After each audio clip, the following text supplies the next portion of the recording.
So I think this piece is going to be very brief. I hope it's going to be very brief. And I think it's going to be called, well, you either get it or you don't. And the piece is a response to a conversation that I just observed, listened to, and watched, and it involves a kind of very insightful and concise but brief critique of the construct of voluntary labor and relates to the idea of charity, right? So voluntary and charitable givings of time and money, although the discussion itself involved time and what the social construct of voluntary service leaves out is that in order to provide voluntary service, the giver has to have the resources to survive, and that survival doesn't depend on working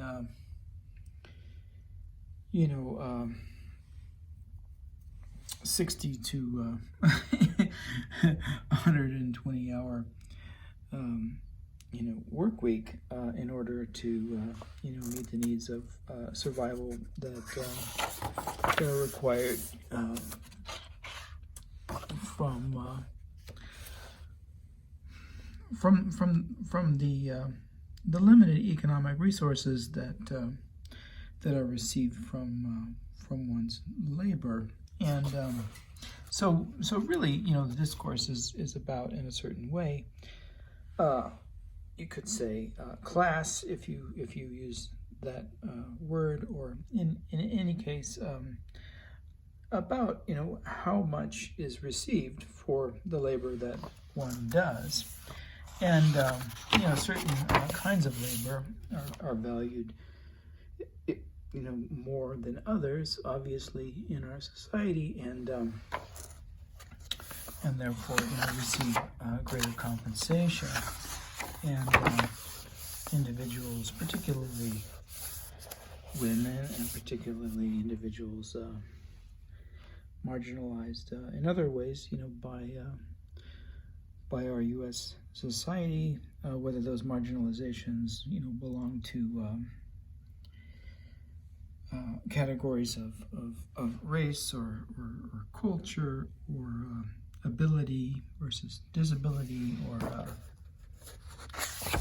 other aspects of one's various positionalities within the culture, don't have the resources required to perform that voluntary commitment. And the interlocutor in this discussion was very interesting to me, and this is why this piece is called, well, you either get it or you don't. The implications of the critique were that economic resources could be utilized to support those individuals who are working in these realms that do not have otherwise the time. In other words, their voluntary commitments would actually be paid or subsidized by the community in which they're volunteering. Certain individuals, in other words, would not be requested to do this mandatory voluntary work without receiving compensation, because there would be an implicit understanding that these were the individuals who required resource and economic support from the community that they were assisting. And having worked in social services and occasionally worked in jobs, and having jobs that I worked 60 to 75 or 80 hours, a week doing, because individuals required that much care, in those social situations in which I found myself working either in mental health or with individuals that had criminal backgrounds, or both, or more, and conditions of homelessness required that much labor to keep these individuals alive, given the resources of the program. So I'm aware of the limitations of time that that kind of labor leaves one with, and I'm also aware of how, like, in certain literary communities, there's a lack of understanding of that. And I've talked about that in different ways, but one example was one of the worst publishers that I've ever had experience with.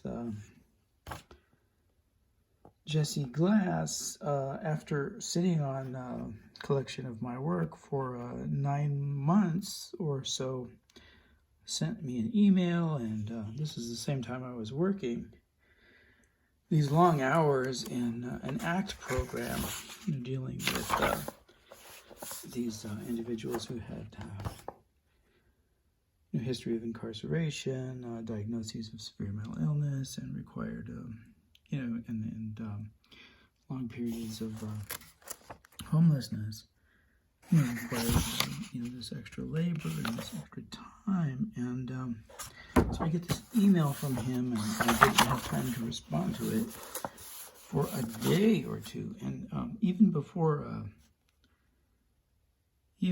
I think 48 hours had passed, he sent another one and told me that, well, if I wasn't interested in being published, this was after he sat on my work for that long, then he would just forget about it. And that's one example. And I remember when I used to arrange meetings with Jerome Rothenberg, it was a very similar situation. He was working on his project, which was a publication of a new anthology of his. And on most of the occasions when we worked out a place and a date and time to have a meeting, usually meeting over either lunch or coffee, he would cancel and say, his publisher or his editor or his guy, needed to meet, and clearly not understanding the limitations of my time within the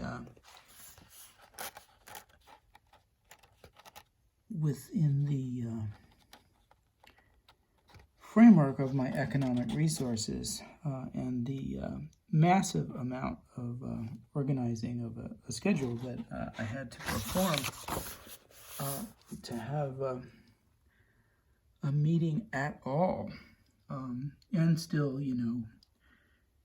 get the laundry done and the grocery shopping done and all of that on the one day that I had off.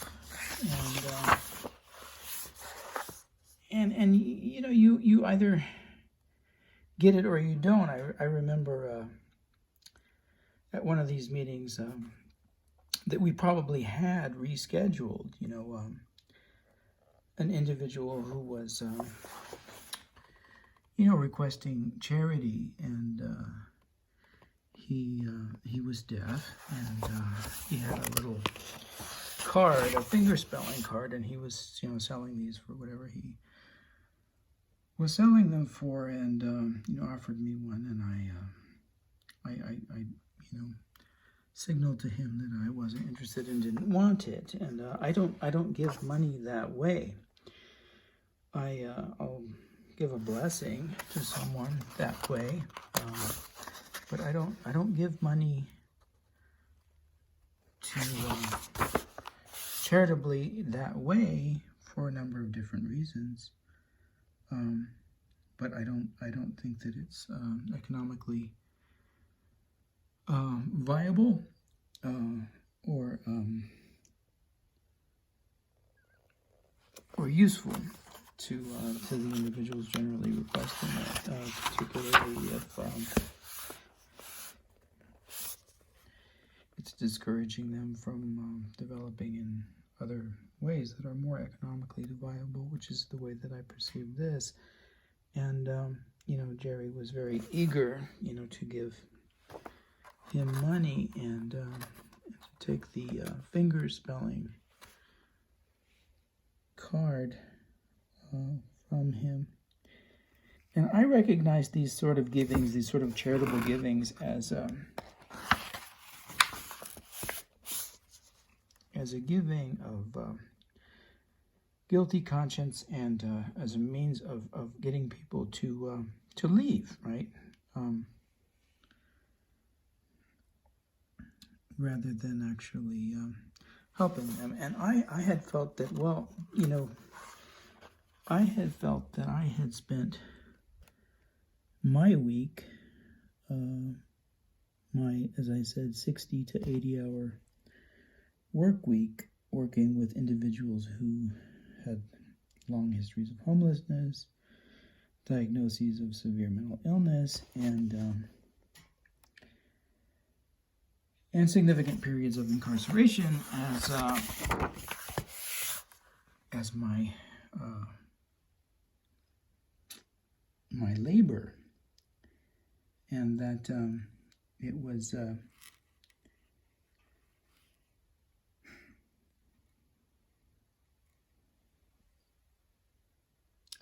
contra. It was a counter. It was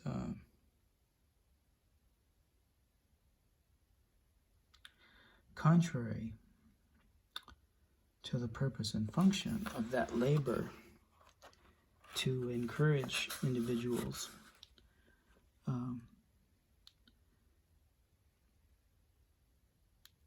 to receive money through this act of performative begging. And I remember, being annoyed by Jerry's questioning of my motives in not offering him some of the money that I had from and received from my work.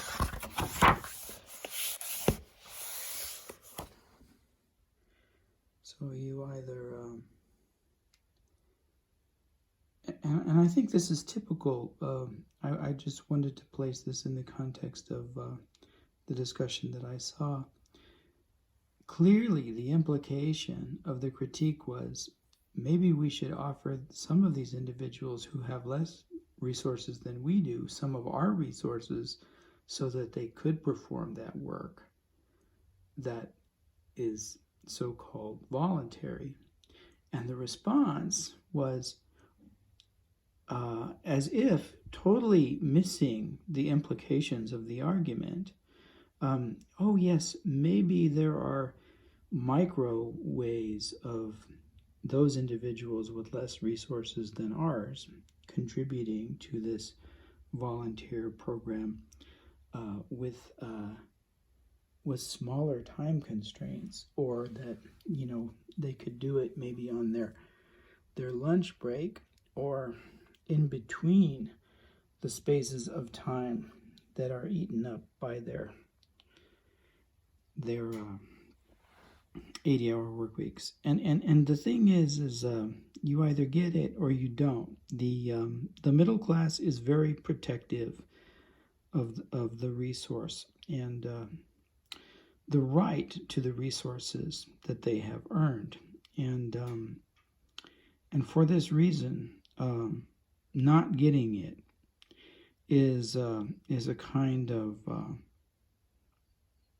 voluntary, one could say, blindness, or voluntary inability to cognate and perceive the realities of the conditions of economics and the actual material resources under which people live and under which people die.